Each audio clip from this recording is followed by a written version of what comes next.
So, target natin is cocktail or minimalist.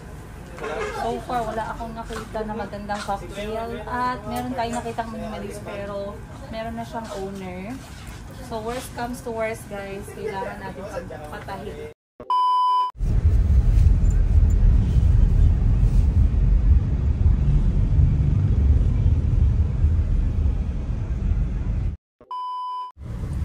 Hello guys!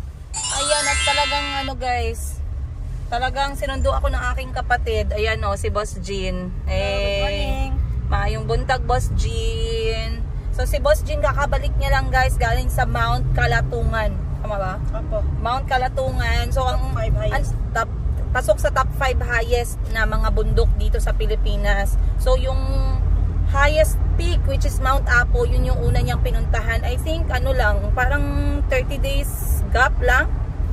Umakyat ka ulit sa second mo na bundok. September, October, November, 60 days. So eto yung passion. Bakit mo napiling mag-start, mag-hike? Tanungin natin si Boss Jean. Anong nakain mo? Pagka umakyat bigla ng bundok? Na-challenge ako sa mga kaibigan ko dahil yung 4 na bundok, makikita lang yan dito sa sa Mindanao. Kaya so, pala. advantage na yun sa akin. Totoo. Kaya pala. Kasi na siya kami bigla nag-decide siya na aakyatin niya daw yung Mount Apo. Napag-usapan namin pero hindi namin talaga naisip na gagawin niya. So, ginawa niya yung Mount Apo, 3 days, 2 nights yun guys. And nasa 5,000 pesos yung bayad pag nag-avail ka nung sa mga team. Pero kailangan din talaga, meron kang guide, diba? Meron kang team. Pero yung 5,000 bayad lang yan dun sa pagkain, sa organizer. Hindi kasali dyan yung porter. So anyway, na-mention ko na sa inyo na ilang beses na gagawin ko nga ito kasama si Kuya Kahil, yung kapatid ko at si Parts. Ngayong coming pagkatapos ng Pasko, inshallah. Then may nakita ako nag-comment, kaya tatanungin natin si Boss Jean kung totoo ba talaga kasi may nag-comment, hindi ko alam kung nakaakyat na ba ng bundok or may experience na ba sa Mount Apo yung nag-comment. Pero sabi niya, ay ma'am, naku, huwag niyong ituloy yung pag-akyat niyo sa Mount Apo, pakahirap, tsaka bawal po ang bata doon, sabi niya. So tanungin natin si Boss Jean, bawal ba talaga yung bata? Pwede po yung bata as long as physically fit siya. At the same time, merong medical certificate naman yan na na requirements. Yes. So ayan narinig nyo, pwede Other than that, meron pong organizer, meron talagang contact na mga mga guide ng Mount Apo. So alam nila anong bawal at hindi bawal. At isa nga yan sa mga tanong ko bago ko napagdesisyonan na gawin namin to together ni Kuya Kahil. So number 1, tinanong ko yung organizer at sinabi nila this is not the first time na merong aakyat na bata. As young as, I believe, 4 years old, merong umakyat kasama ng parents niya, if I'm not mistaken. Sinama nila sa Mount Apo Peak yung anak nila. Another one is yung isang family na sinama nila yung mga anak nila, age 10 and 11, I believe. So sobrang galing lang and I'm very very happy for them as well kasi napakagandang bonding moment yan. And kung sinasabi nyo naman na delikado, of course merong mga guide at saka merong mag-check sa weather kung delikado ba or hindi. So etong gagawin natin guys, hindi naman talaga to do or die, Syempre i-judge natin based on that day kung merong i-advise na safe aakyat or hindi, pwede tayong mag-base doon and then everything can be decided on that day. Pero anyway, chinek na po namin yung dapat i-check. And of course, meron din tinatawag na medical certificate to make sure na you are physically ready para sa magiging hike ninyo. And when it comes to permission, na pagpaalam ko na si Kuya Kahil sa tatay niya and his dad gave a go signal. And for me as well, I can see and I know as a mother na si Kuya Kahil talaga ay physically fit. Ayan. And gaano ba kahirap talaga? From 1 to 5, let's say, kasi may experience ka na. Or from 1 to 10. Gaano kahirap ang Mount Apo versus sa Mount Kalatungan? At saka Lake Holon. Sige, yung tatlo. Yung tatlo. Pinakamahirap si Mount Kalatungan. 10 of 10 yung hirap niya. Wow! Grabe. Yan yung top 4. Yan yung top 5 ng bundok na highest in the Philippines. Yung Mount Kalatungan. Pero siya ang mas pinakamahirap sa 5. I see. Bakit siya mahirap? Anong meron? Kasi masyadong masyado siyang pointed at the same time yung pababa niya parang parang itulak ka talaga, paano masyado siyang downhill. Ganon, very siya. Tapos next ko is si Mount Apo. 7 out of 10. 7 out of 10. Kaya na si Mount Apo. And then si Lecolon, syempre, mas kayang-kaya yan. Kahit kuha lang naman yan ng 3 hours. Nandun ka na sa, kaya nga sa peak. Kasi si Mount Kalatungan, 3 araw din. 3 araw si Mount. At the same time, 2 bundok ang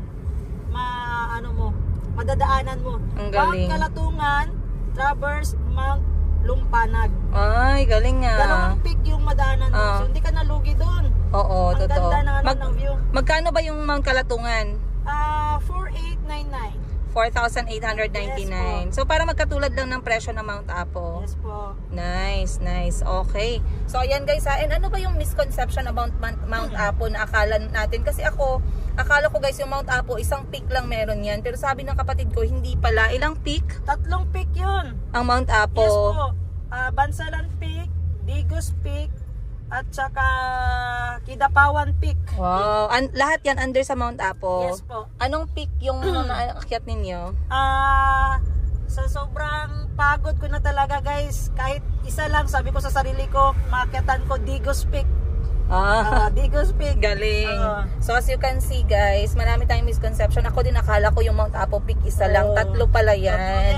So some of them, yung mga expert na, talagang 3 inuubos nila. Pero kapag ka first time mo, pwede naman na isa lang. Kasi Mount Apo Peak pa din yan regardless. And like I said, sabi ng kapatid ko, 7 out of 10. And that's the reason why I am now almost 30 days na nasa gym, pabalik-balik, walang mintis every single day. I work out for at least 1 hour and a half. I do cardio, I do weights kasi nga dapat yung tuhod ko, yung legs ko guys, merong strength. And you know na I gave birth and I did my recovery period with my Yumi, so I was not able to exercise. But with the go signal ng doctor ko, she gave me a heads up na pwede na daw akong mag-workout. So I believe 3 weeks na ako ngayon sa gym and I can't wait to have Kuya Kahil kasi pupunta kami sa gym together for a week in preparation of Mount Apo namin na hike. Ayan. And right now, malapit na kami sa bahay ni Madam Ten Gibbs. Naku, tara, samahan nyo kami. Nagpa-prepare daw ng konting pagkain for the death anniversary ng aming tatay. Kaya let's go. Tingnan natin ano yung anong magaganap ngayon for death anniversary ng aming kaisa-isahang ama, George Babate Pareño ng Iloilo, Pututan. Sa lahat ng mga taga-Pututan, Iloilo dyan, hello. Maayong aga sa inyong tanan. Amo nang ginahambal ko sa inyo guys. Kung wala ka mo tatay, sige lang. Kaya nga in the end, ang importante, ano ka mo yan, ang kapinalanggaan, ka mo, regardless kung may tatay ka mo wala, diba? Ibang ko yun. Okay, let's go. And time check natin, it is 10:30 ng umaga. Kaya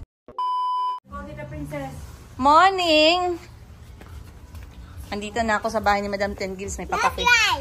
Close your eyes. Napa-close my eyes pa. Wait lang. Help me. I don't know where the way is. You have to guide me. Okay. And you open your eyes. Whoa! Where? This one? Yeah. Wow! Jericho! This is for Jericho. Jericho, bless tita. Wow, fish. Jericho, bless tita dali. Bless. Hug pa, hug. Hug pa tita. Hug tita, hug.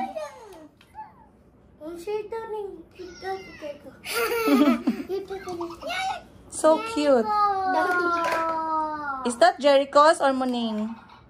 We don't like to share. Mag-share lang si Jericho. Oh, what do you say? Slowly lang. Bait ni Jericho pag nanggigil, no? May pakis. Hug, be. Jericho, hug. Jericho, hug. No more Calvin. Asa siya? Simba. Kasi nga sabay. Siya lang. Kaya ako eh. Sumpa ni Jericho. Wala. Yan sila guys. So, dito tayo para hindi tayo makita. Yan sila. Yan nyo guys. Gi-invite nila ako dito. Pero pagdating ko guys, yan nyo sila. Yan. Gaasikaso sila ng mga benta nila. Trabaho pala yung pinunta ko dito. Akala ko dito anniversary tatay namin. Vlog mo kami ba? Ang dami nilang pinamili guys. Sinakay nila sa truck. Hindi na daw nagkasya sa aeroplano. Kita nyo yan? Wala pa yan. May mga boxes pa na hindi nabuksan. Pero bahala sila dyan. Kaya dito tayo sa kusina. So may nakita akong pinya. Slice natin tong pinya. Ha! Ay, nakita ko na yung isang sleeping bag. Slice natin tong pinya. Yan. 2 pinya for the go. Nakita ko sa lang sa ref. And, asan galing to? Surigao. Surigao! Oh.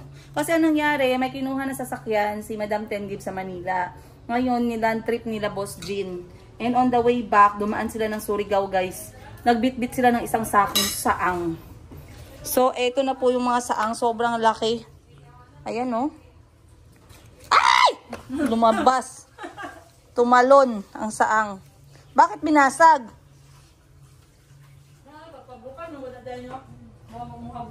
Oh, laki guys.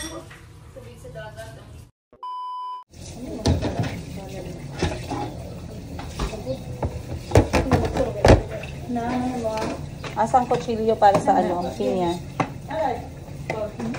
Ha? Kare? Pwede?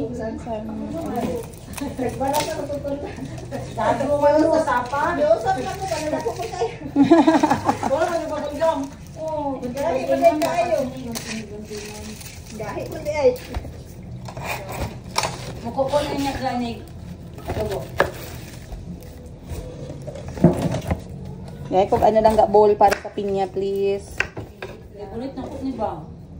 Asang suka ni mo nga lami kaayo? Kabalo ka gang? When I live in Africa, they don't know how to slice like this one. They peel. Oh, ginabalatan nila yung pinya ganyan. Tapos nashock sila, bakit ako ganito mag-slice ng pinya? So si Auntie Christine, tinuruan ko siya ngayon, ganito na siya mag-slice. Sila hawakan nila yung ganito, hawakan nila and then balatan. Balatan. Hindi na shock sila, bakit? Paano isa? Balatan mo daw. Hindi ako marunong. Pero tingnan natin mamaya. Kasi na-shock sila guys sa Africa. Hindi sila marunong mag-slice Filipino na style. Yung ganito na style. Tapos tanggalin natin yung kanyang ano. Ayun.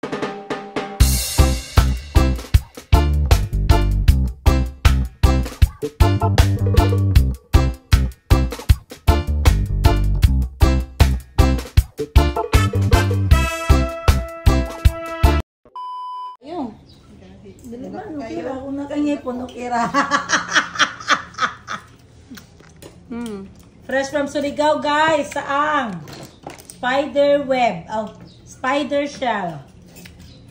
So, kung spider shell sila, nag-ano ba sila? Nag-create ba sila ng web? No?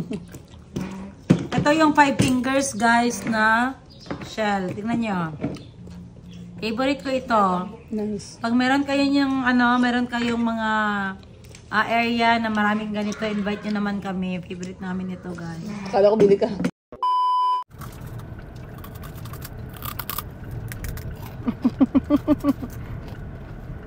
Hindi ako na-discount ng PWD ba?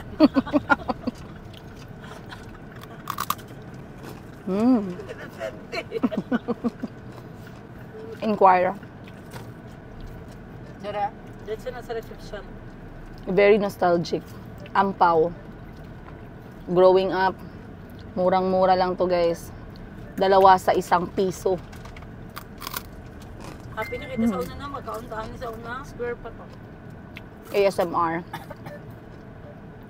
Tsaka ito masarap, malutong. And ang sarap ng kanyang texture, hindi hupas. Dito. Ano ko lang.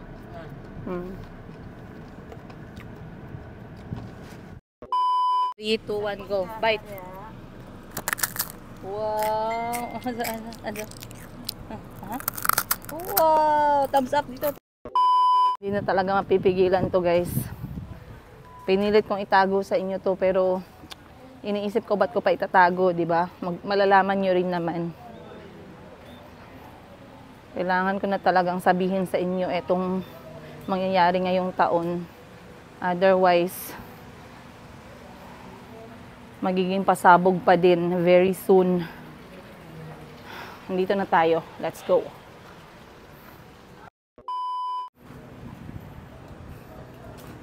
Etong venue na to, malapit lang kasi to sa bahay. So, andito tayo sa isa sa mga well-known events venue sa Jensan. Mag-i-inquire tayo kung magkano ang kanilang presyo for this grand event of the year. Grand. Grand intimate. Grand pero intimate. Yes. Intimate lang guys kasi pinili namin isikreto. Sisikreto lang natin kasi mahirap na baka mamaya maraming mag-solicit after ng event. So, dito tayo tinuro sa kabilang kwarto. Tayo mag-i-inquire. Sana papasok sa budget natin itong kanilang venue for this event. Tara. Alright guys, natapos na kami sa first venue natin ngayon. And so far so good. Pasok sa budget, pasok sa banga. We are going to target for this event 50 katao, maximum 80. Kasi gusto namin talaga, ang plano talaga is very intimate lang. So meron talagang pamilya at kaibigan na hindi makakapunta at hindi maiimbitahan. So sana naman walang mamimersonal, no? Bawal personalan, budget lang. budget lang. So, grabe guys, hindi pa kami tapos guys. Merienda na daw. Sana all. Pero mahirap kasi mag-organize eh. Galing kami sa ikalawang set, sa ikalawang venue, and wala doon yung mga tao na kailangan naming tanungin ng mga details. Pero chinek na rin namin yung venue para siyang garden style at saka syempre pag garden hindi naman masyadong maganda kapag sa umaga pero maganda kapag gabi kasi talagang babawiin sa lights. So pag-iisipan natin yung presyo niya naman mas mura pero walang kasali yung kanyang pagkain. So sa venue number 1 pasok sa budget, may pagkain, may venue na. Sa venue number 2 wala pang pagkain pero simple lang siya. Kaso kapag garden wedding medyo very unpredictable yung ating weather. Pag bumagsak yung ulan, mahirap para sa event. Mahirap na makagalaw. So, pupunta tayo ngayon sa venue number 3. Pero bago ang lahat, magme-merienda muna ang entourage. Entourage. Ayan. Gutom na gutom ang entourage, oh. Anong merienda mo dyan? Dito tayo 5-5 para hindi tayo ma-over budget. Marami pa tayong gastos. So, ito ang isa sa popular stop dito sa Jensan. Ito ay ang ating mga traditional na merienda. Tingnan natin anong meron dito, guys. Traditional merienda number 1. Hot cake. Magkano yung hot cake, gang? Pilaga. 5 pesos yung isa. Ito maguluto gahan. Ay, ito. Yung mainit amin lang ga, ha? Salamat po. So, ito. Mostly dito tag 5 piso eh, di ba? So, meron silang ube. Ube daw kay Georgie. Eto, ube, no? Oh. 5 lang din ito, oh, ube. Merong ube turon, guys. Meron tayong rice turon. Merong traditional turon. Ano to, lumpia? Galing, ah. Eto, ano to? Wow, cheese roll. Then, empanada at saka donut. Tama ba? Ano yon? Abutsi, yung may laman na niyog. Wow, sarap. Anong bestseller? Anong bestseller niyo dito? Ha? Saan ang pinakamabenta? Ito? Oh. Grabe ah. Picturean mo nga ako dito. Ayun, thank you. Bye-bye. Mag-hi ka naman. Bye-bye. Hello vlog. May nakapansin sa atin guys na subscriber. Sabi niya, madam, pwede po mo ba picture? Natakot ako, kala ko may utang ako sa kanya. Pilit taga-Jensan support na rin, taga Manila. Gani, social yan si Madam Ten Gives. Gutom na gutom siya guys, oh. Yung entourage. Yung entourage. Ano sa'yo? Ano ha? Coordinator ko, order ka. Yung sa akin mainit pa. Hot cake na mainit pa. 15 pesos lang ang 15 pesos lang. Oh, init pa daw yan, oh. Ano-mano na tayo. Ito na magaling dito, suma. Ay. Ay, oh. Ganyan na lang, oh. Isa na lang. Ayan. Wala ka ba itay? Busy sila lahat. So, dito tayo, guys. Isa. Masarap kasi yan kapag mainit pa. Si Bibi daw, ube. Ube, turon. Ay, ito lang. 2 hot cake lang. Hiya-hiya naman tayo sa kanila, guys. Busy sila. Serve yourself na lang dito. Parang mang inasal. Okay. Okay na. Lagyan pa tayong margarine. Tawag nanay sa inyo. Ay, akong cellophane gang. Akin yan gang, ha? Yes natin ito, diba ito yung trabaho? Oo. Alam nyo ba, guys, nakapagtapos kami ng pag-aaral dahil sa hot cake. Oo. Malakas ko yung hot cake. Ay, wala daw tayong witness. Meron.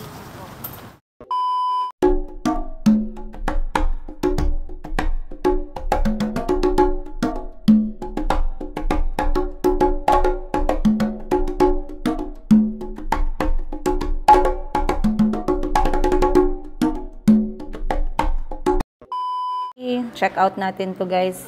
Ito yung kanilang menu. So, magtatanong na lang tayo ng questions and then magte-take note. Alright, let's do this. Kami sa venue number 3. Para mahuhulog na lang yung venue sa loob ng bahay. Kasi bukod sa ang gulo, dito sa venue number 3, guys, ang gulo. Kasi sabay-sabay yung event. So, for example, on that day, merong 3 event.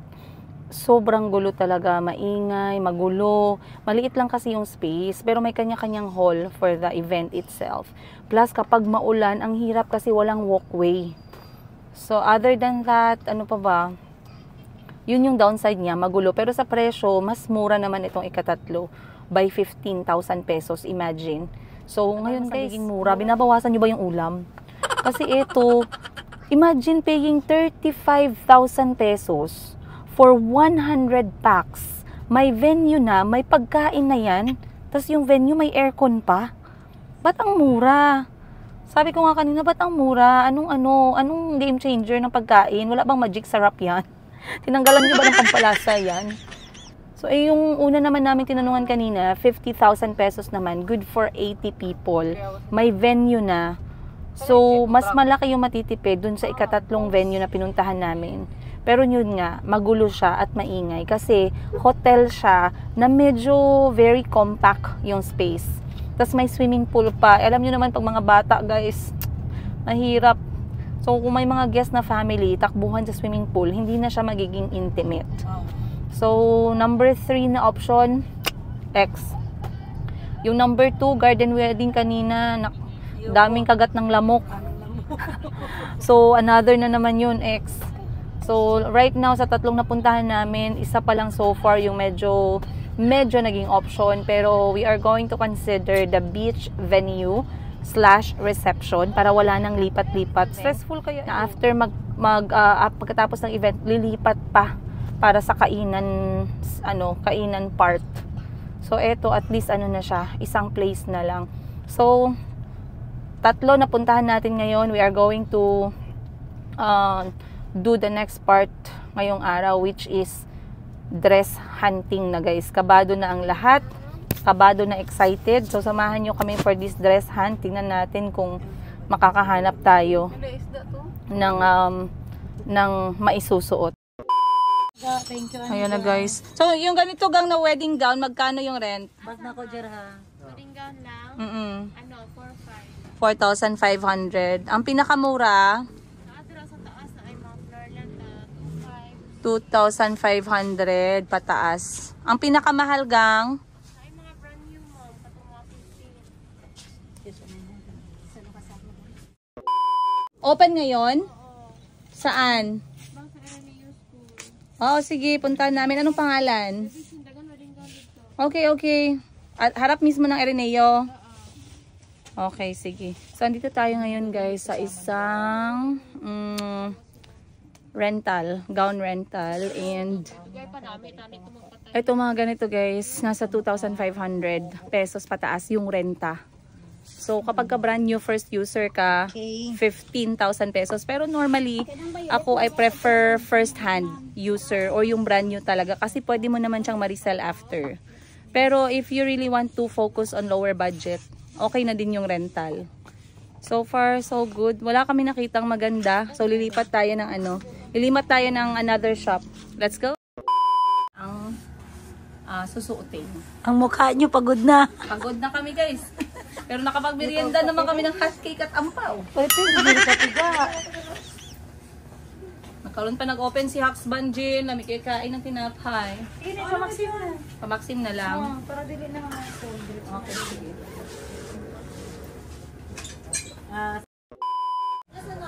So, target natin is cocktail or minimalist. So far, wala akong nakita na magandang cocktail. At meron tayong nakitang minimalist pero meron na siyang owner. So, worst comes to worst guys, kailangan natin patahin. Ang renta dito, ganun pa din. 2,000 pataas. Pero, pag mag-renta ka naman ng 2,000 pataas, makatahi ka na lang kasi ang minimalist nila, tinatahi na isang buwan na sa 10,000 lang. Minimalist guys, wala talaga siyang detail. Bali, plain bridal fabric lang siya. And, masyado na kasi masyadong maraming fabric. Pwede man pa ato mangita, ma'am. Ay, ano lang Wala naman ka na ng tela. lang ko, di mo kayo nanapan makakalaman ni Sari. Wala talaga tayo Tapos, lagyan nakita. na mo ng sukat, ma'am. Tapos, Happy death anniversary, Papa! Happy death anniversary pa. Bigyan mo na kami ng number pa para sa loto. Anong dati papa namatay? Ano? 46. Oh, tayaan yan guys, 46.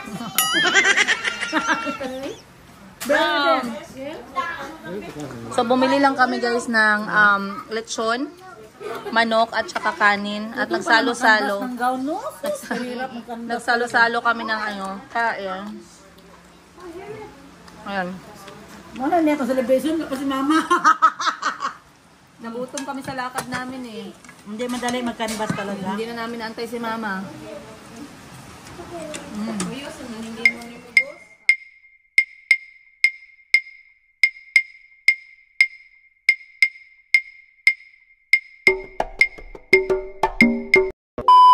Ayan guys, alam nyo ba kung ano yung ilalabas namin sa baol? Yung aking wedding gown nung 2018. Yes, 6 years na. So dahil may sukob yan, dahil may sukob yan, ayaw isuot ng mga kapatid ko. So isusukat natin ngayon kung kasya pa ba. Wow! May sukob talaga sis. Oh, A-line yan. Ang ganda kaya niyan. Oh.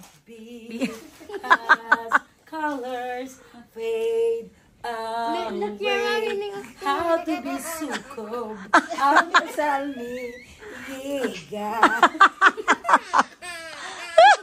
Be, try daw, be. Kay katawan na yan ni Madam Bibi. Sure ka? Oh, maliit yan. Ay, parang malaki sa ate ay. Sige daw, try mo nga. Try natin yung wedding gown. So, eto guys, yung sinuot ko sa kasal namin ng ex-husband ko, 2018. Ayan. I remember the dress. Ano na? I remember the dress, but I don't remember the feelings anymore. I can't fight this feeling any longer. Gago. Natawa si Sige daw. Ang galang t-shirt. Yes, mabigat talagang wedding gown kasi meron siyang mga details. Pero pretty yan, oy, pagka nasuot. Wapo na siya go. Wapo is pretty. Ang galas ng t-shirt ito. Kailangan lang yan siya steam. Sige. Ay, kasha. Ay, kasha ba? Sana all. Sana all. Ala, kasha kay Ate Aiko. Ang ganda kaya ng wedding gown na yan. Hello! Ay! Talikod daw. Ikakasal ka na! Walang sukob yan. Isasakal ka na! Ako, kahit kasalin ako, hindi ako pasakal, guys. Ito. Ay, sinukat na ng kapatid ko yung yung wedding gown ko, kasyang-kasya sa kapatid ko. Kasya lahat from arms to waist. Wow. You may kiss the bride. Na ako dire mo bukay ko. Ay, dapat pala talaga flat yung chan. Oh. Kasi parang pwede matanggal tong belt ko. Ay, hindi pala. Oh, no, nice faces. So, ipapili ko niya. Pinapili niya ako, gang. Kung wala na ba daw tong details, minimalist lang talaga. Or lagyan daw ng details. Pero eto yung original niya na tela, oh. Yung nasa baba. Pero gilagyan lang ng maski. Eto, oh, bridal. Kasi nilagay kasi malamok sa garden. Yan. Uy, kasya talaga sa'yo. Maganda pa talaga yan kapag na-steam. A-line kasi yan, hindi yan siya ball gown. Ay, pero gi-ball gown ko pala. Nasuot ako ng petticoat. Ah, may petticoat ko. Nakita ko. Wow. Ganyan dapat ang height.